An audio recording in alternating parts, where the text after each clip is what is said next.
Boy, am I glad I waited to start this video because as of late yesterday afternoon, early evening, there has been an update to the fired substitute teacher saga, which I am going to get to. You're going to see parts of a video because I'm not going to show the whole thing that were recorded by two students from that school. One in particular was the subject of the biggest controversy regarding the video that that substitute teacher put out. I am not fully going to address that whole episode of it because I feel others have done it already and I don't want to rehash it. I'm not comfortable with it. I am going to be addressing all of the other aspects of that particular video and why it's really important for those of you who recently or soon will graduate high school or college to hang around, and parents as well. Even if your children are younger, there's going to be a lot that I'm going to put out in this video that you will want to hear and need to know. Having said that, let's get started.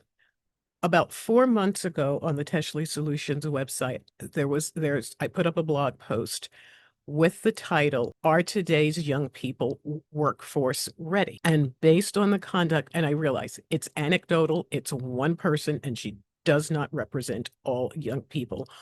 But based on her behavior, the answer to that question is no. And there was a reason why that blog post went up, is because I hear from a lot of business owners that are hiring or trying to hire people and having a difficult time finding motivated, qualified individuals. And I hear from a lot of people in human resources who are in the same position. So that was the reason why that was put up back in June. It has been updated since this particular incident happened, and I'm going to be tweaking it again, or maybe just do a part two to it. So let's get to this woman, and I am not going to address her by name. She opened her video. First of all, okay, this is one of those pieces of information you need to know, parents. A lot of people were questioning, myself included, is how did she get hired in the first place? There are a lot of answers to that question. One of them is school districts are desperate for teachers because teachers, really good teachers, have been driven out of the profession by a number of factors, from the workload, the unrealistic expectations of them providing services that they're not qualified to service, to disrespectful students, and quite frankly, disrespectful parents. There are some parents out of there who are totally out of control, who somehow think that they have as much control as the principal or the district superintendent, but that's a discussion for another time. So that's one thing. Then there's no way of knowing in this particular instance, and the people who live there probably know, but for the rest of us who just saw the video, whether or not the district hired her directly or if she came from what is basically the equivalent of a teacher temp agency, because those do exist, and many districts contract with those, and they hire and send them out. So we don't know exactly how she got there, but it is questionable regardless of who did the hiring. We can only hope that whatever subject she was filling in on, it was not health, based on her breakfast that she was going to be eating that morning. Okay. Now, this is your first day on a job. Somewhere in one of her apology videos, she said that she really liked the students there and she really liked the environment there and she would have really liked to stay there. How did she get to know anyone? Because it seems that if she claims that she had a lot of free time, which is possible because it's a high school, and so some subjects don't have as tight of a schedule as others. So I'll give her the benefit of the doubt on that one.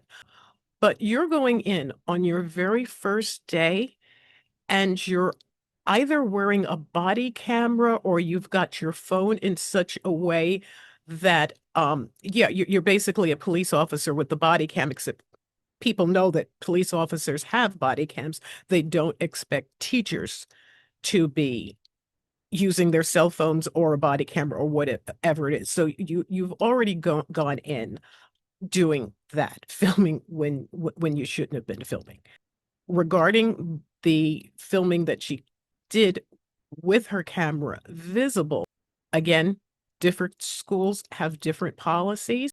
I don't know if she didn't read the handbook, didn't know the policy. I don't know what the district's policy is.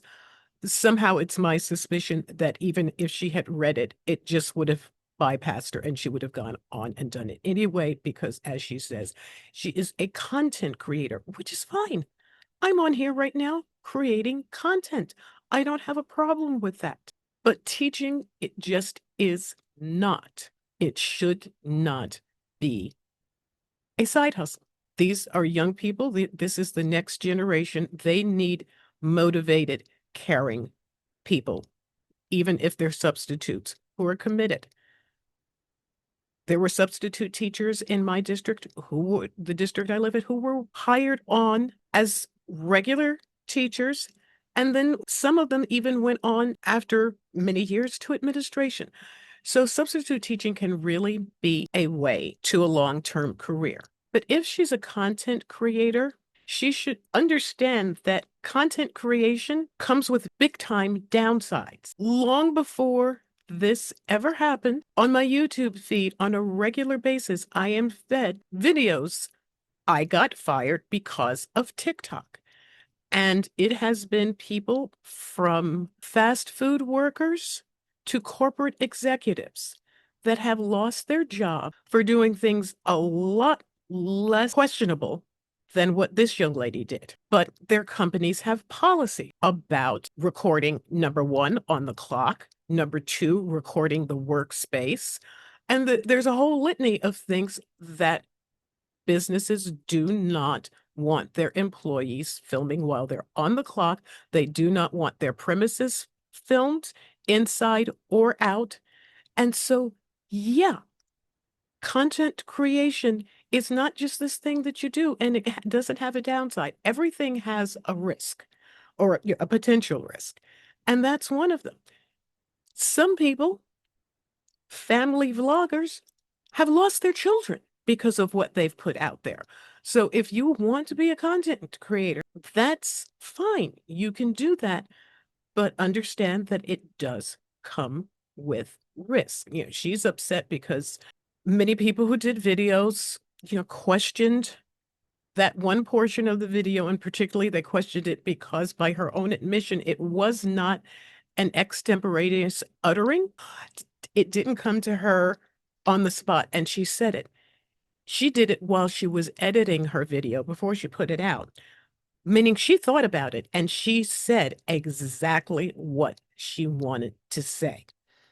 This was not in the moment. This was a choice. It was her choice, and it was a bad choice. She talked about suing people for defamation of character. Stop it. Get some help. In addition to that, a lot of people have speculated that she did this deliberately to boost her views and clicks and likes to keep her revenue stream going.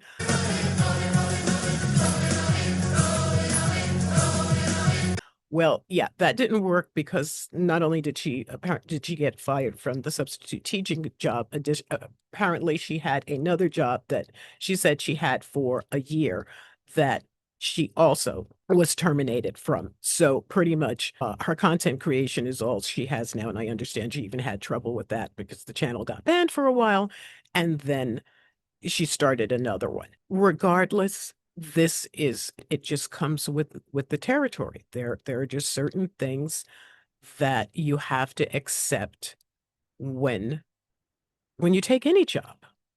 When you do anything, there are doctors who love their patients. They got into the medical profession because of medicine. They want to help their patients. There's a crap ton of paperwork that they have to do. Yes, they have a staff that helps them with some of it, but a lot of it, no, they have to do themselves, and they absolutely positively don't like that part of it. They don't like fighting with the insurance companies. No job is perfect. No job is perfect. So she doesn't accept that either. There seems to be a real disconnect with reality. And when it comes to this is just a prime example for parents that when it comes to social media, when it comes to TikTok, YouTube, or whatever, you don't have to be a helicopter parent, but you could try to check to see who and what your children are following because there are content creators that do recipes, that do fashion shows, that share funny little jokes, that call football games, hockey games, things that's fine and innocuous, but there are those who do a whole lot of other things that you probably don't want your children seeing and hearing. So again, you don't have to be a helicopter parent. And I know your children can tell you that this is my account and they may have created another account. Again, nothing's perfect. There's no system perfect. But yeah, just try to ask them who they're following, ask them what they like, see what appeals to them because the content on this woman's page contains a lot of things that I don't know why anyone would put out there ever. She shares things that my best friends don't share with me about their personal life. And I don't share it with my best friends. Yeah, we'll talk about a lot of things, but there are certain things. Yeah, keep your private life private. This person seems to have a hard time doing that. And she's doing a lot of whining and creating a lot of videos, even though people have spelled out 1, 2, 3 what was wrong with what she did. She keeps deflecting and saying that it's the public that's sick, that their mind is, and to say she made a mistake. All I did was make a mistake. Yeah, it was a mistake, and it was a bad mistake, a really bad mistake, and that's part of what comes with being a content creator. Some mistakes, I guess, we never stop paying for. You're not taking the time to look inside yourself, to self-reflect, and think about how you can avoid this in the future, what you can do, why you did what you did, and what choices you will make going forward. Thus far, the choices this individual have made have not been great. But let's get back to how this all fits in with the Are Today's Young People Workforce Ready? Yeah, no, a lot of them aren't. It is becoming a bigger problem. Yes, you've always had people who just really weren't motivated to work, but it was a pretty small percentage. And over time, that has grown. And this is where schools, families, and communities need to come together to do more to make sure that young people are workforce ready. And I'm not just talking about on the business side or whatever it is they choose to do side.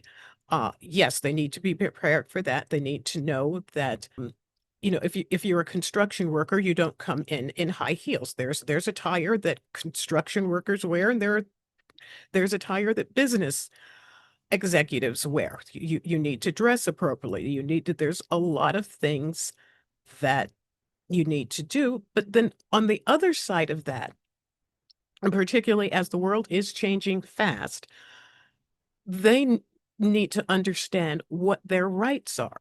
They need to know what the minimum wage in their state is, because you always hear about the federal minimum wage, but a lot of states don't follow that. They have, for obvious reasons, cost of living reasons, a much higher minimum wage. California has several of them. There are requirements in many states about companies having to post salary ranges. There are a lot of things that, as someone new entering the workforce, young people need to know. There are questions that when I started working, an employer could ask. They can't ask those questions anymore. There are a lot of changes. And as I'm speaking, there are probably more rules being put in different states and under the labor laws of certain states as I'm talking here.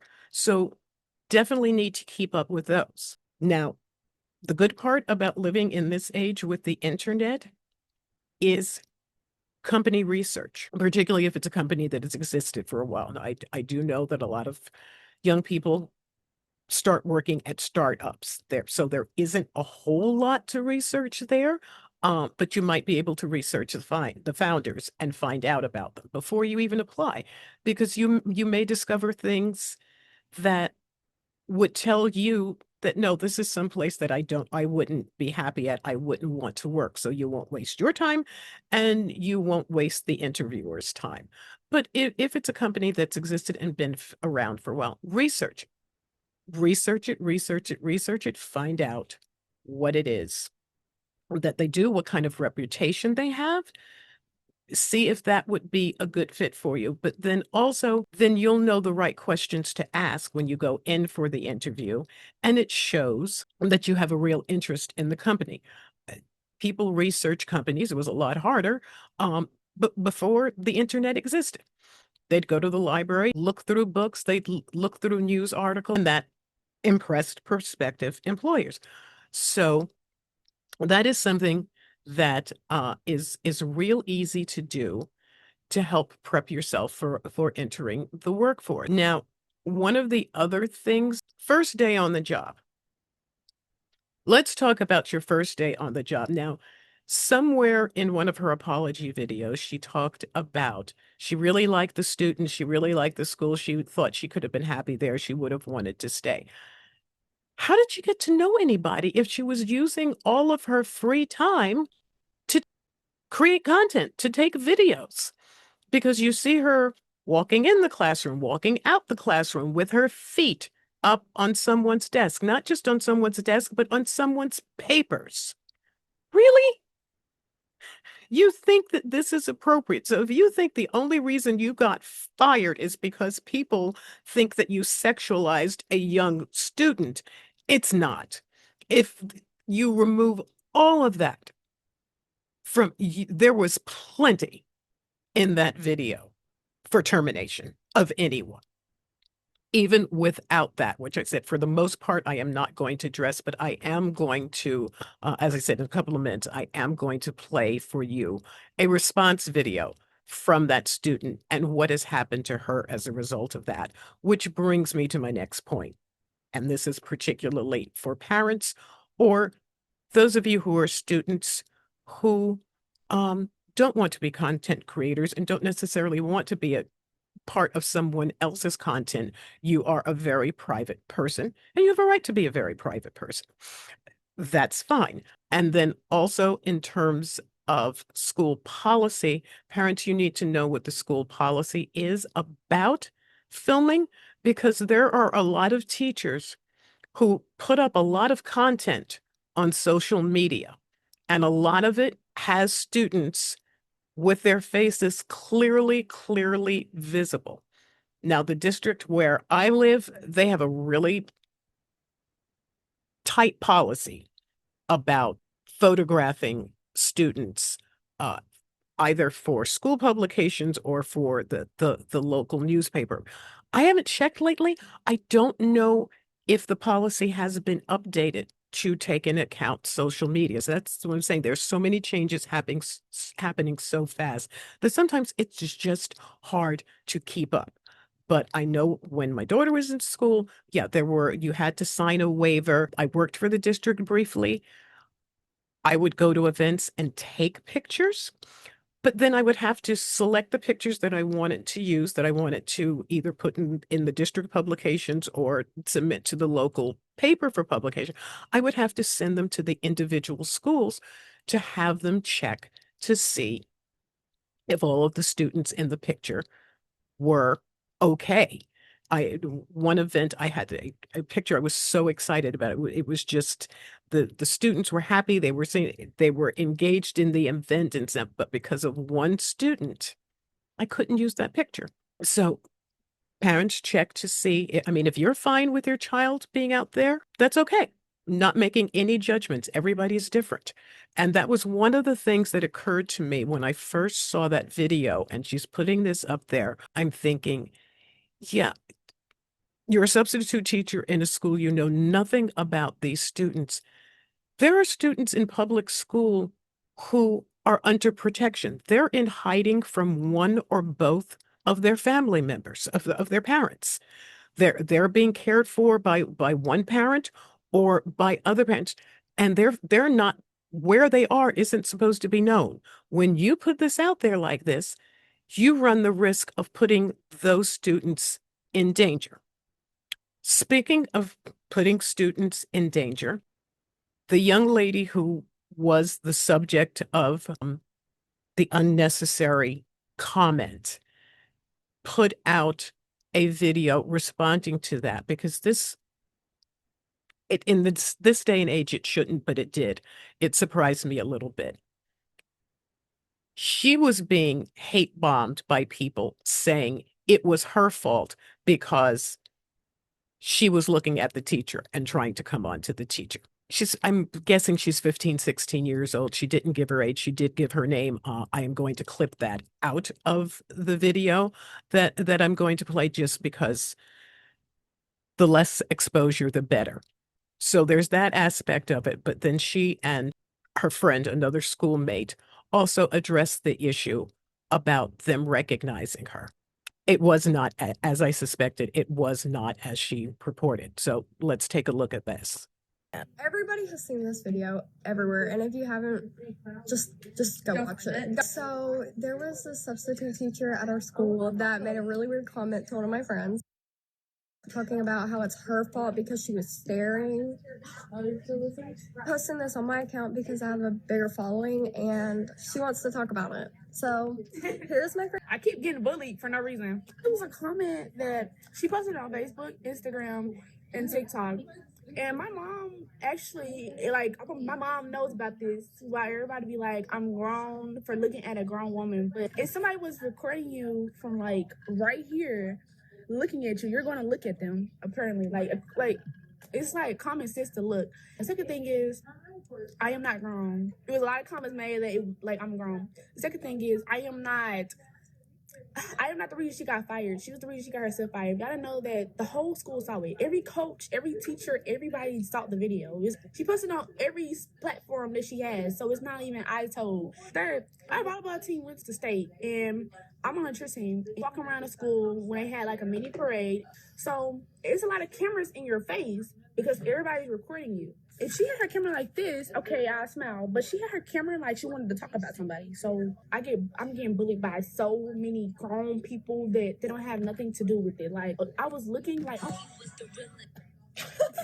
Look, and then look, they're still talking. Look at this. Do you not see this? You know I'm supposed to record students. I think they're saying her apologies. Some teachers record students. To ask for consent. Yeah, it's common sense. She didn't ask for consent. She walked around the whole school recording kids. I'm not even bashing her about it, but it's just the simple fact that y'all blaming me for what happened and I didn't even do anything. We're not even trying to be mean towards the sub because I may have not meant it in a weird way, but it was just taken weirdly.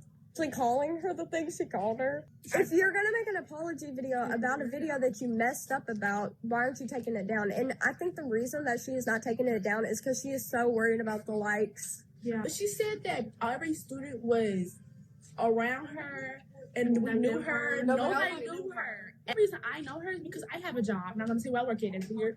I have a job, and she be at my job. I said I was staring at her like I wanted her. I've seen that person before. I've never heard about her. No. She has a lot of followers. And literally, she stopped harassing me on the internet for something I did not even do. I did not get her fired.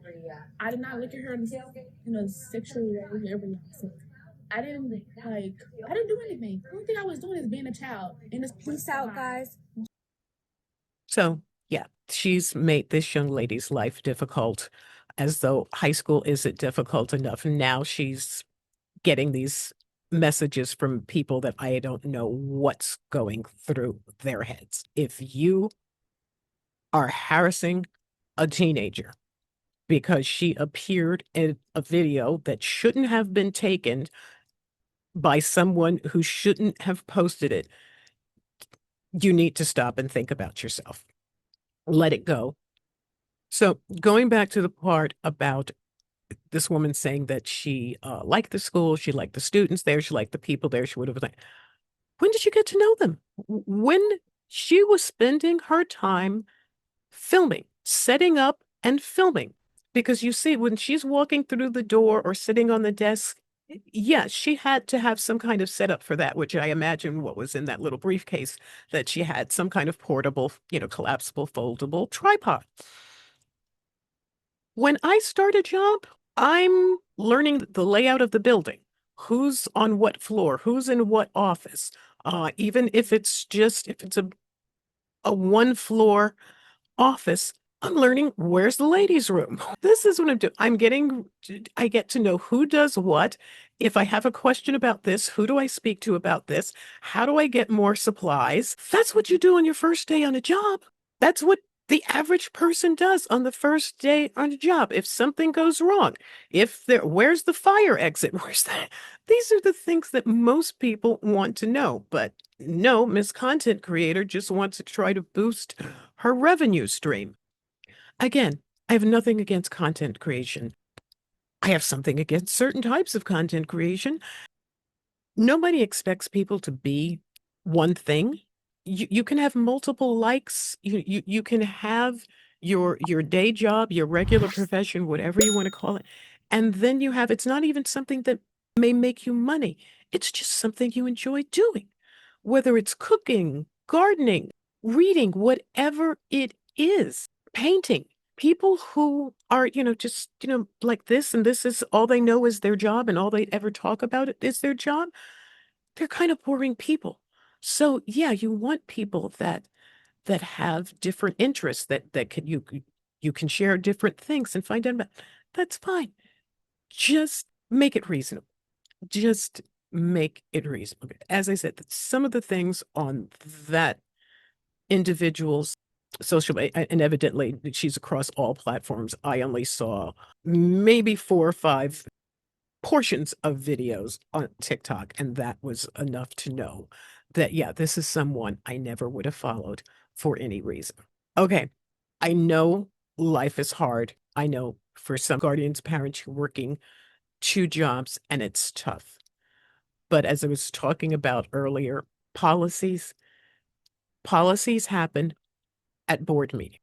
If you can't get to a board meeting, if your board meetings are televised, or not televised, but are Zoomed or streamed, try to do it that way. If you can't do it, then ask a friend, a neighbor, someone. They are open public meetings, so anyone can go. It doesn't have to be someone from the city or town that you live in. They are open public meetings. They are open to the public, meaning anyone can go. Try to get someone to fill in for you if you can't be there, because this is the only way you're going to know what's in the district's mind, what's in their head. And sometimes you'd be shocked by some of the things that happen at some of these meetings. If you have the time, if you can, be a part of the PTO or PTA, whichever you have. Again, if taking on a presidency or a treasurer or a secretary job can be kind of time consuming, and I know a lot of you don't have that time, but if you have a day off when they're having an event for something, a pizza sale or something like that, try to volunteer for that. Let your face be known. Let the school and the district know that not only do you support your child and the school, but that you're keeping an eye on things, because that's when districts and schools do some things that shouldn't happen, is because there aren't many people paying attention. So this is a weird, convoluted way to get to the point, to make the point of staying on top of things, of staying vigilant. And I know it's a struggle. I was a single mother. I understand time. Booker T and the MGs, time is tight. I get it. Still, but again, if you can't do it on a regular basis, just do it occasionally.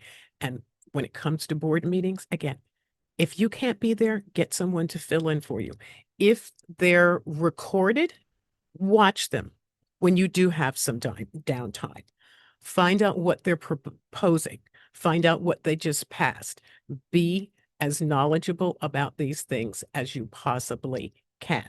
That will go a long way.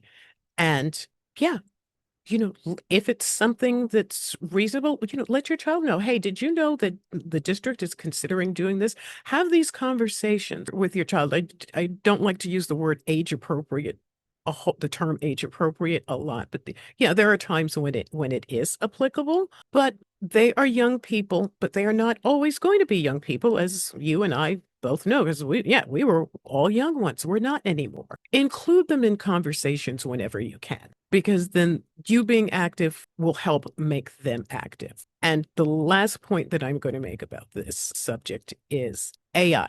I don't know where your particular school is with the use of AI, but I am going to caution that just as this young woman has spent a lot of time deflecting and blaming the public, is that this shows a lack of critical thinking. This shows someone who is just in the moment, not looking ahead, not looking behind, just in the moment. I am a limited user of AI by choice. It's not that I'm afraid of it. It's not that I don't understand it. Where it can be beneficial to me, I use it, but I will not let it take over for me. Always remember that the A in AI is for artificial, as in not real, fake. I have had probably close to 40%, I won't say as many wrong answers as I've had right answers, but I've had a lot of wrong answers to things that I have offered up to AI. I've had incorrect results. If I have to constantly tweak my prompt to get it to spit out something even remotely close to what I want, I might as well have just sat alone with a cup of coffee and tea and just thought about it myself. And this is the point I'm making with AI. Again, it's not that it shouldn't be used, because clearly it is going to be used. But with young people, you don't want an overuse of it too early, because how are they going to train their brain? How will the wheels keep turning if they're not greased? This is troubling for me. Some people feel different. I realize that's my personal view, but I do see it as an issue, because they are young people. They are developing. They are starting to find out who they are, what they like, what they dislike. Some may already be thinking about what they want to do long term as a career. Others aren't. They're just trying to get through childhood, and that's okay. One of the examples that I give a lot is that two well-known American authors, Truman Capote and James Baldwin, they were born in 1924. And I think, well, if AI had been available when they were in school, when they were going through school, would they have ended up thinking and writing with the same voice? And if they did, how sad would that be? Because that would be two very distinctive voices, two very distinctive personalities, and you don't have to embrace either of them. But the point is, I suspect that the voices would have been much closer as opposed to this. And so that's why I give that caution about AI. Again, I wanted to examine this whole fired substitute teacher thing from similar angles, but slightly different angles. Hopefully we will not see or hear anything about this anymore. Hopefully the young lady, I'm not wishing her ill. She keeps talking about what a great person she is. I think her whole response videos calling other people sick and threatening to sue for defamation of character, and talks about what a great person she is. Yeah, I think it's a case of the lady doth protest too much, but that's just my personal view. If nothing else, she does seem to be willing to work. So I hope eventually she does land on her feet and find another job. I hope she also learns a lesson, although based on the present situation, it doesn't really look like it. But, again, she is young, and there is a lot of time for her to start to understand what is going on. Maybe she never will. That's the risk you run when you're a content creator. So if you've hung in there this long, I will have other content that examines things from a different perspective, because that's one of the things that I like to do. So please give the video a thumbs up and subscribe to the channel and share it with your friends, family, coworkers, whatever. And I will see you next time for the channel is called Education Unpacked. And truly, I believe that most education takes place outside the 8 to 3, or 9 to 3, whatever your child's school day is. Most education takes place outside of a school building, outside of the classroom. And the best schools and classrooms take their children out a lot, but that's a whole nother discussion. That's a discussion about the American perspective and culture of the self-contained building. So that's a conversation for another day. But we always talk about teachable moments. Every moment is a teachable moment. You can learn something anytime, anywhere. And so that is why sometimes it looks like some of the content is a little all over the place. And I should have separated it out into other channels. I deliberately didn't do that because I do truly believe education, although I do focus on schools and K through 12 and college and financial aid if students are going on to college or trade school. Education happens everywhere. And that is the reason why, I do things like using sports, using football, things like that. So until the next time, have a great day and take care.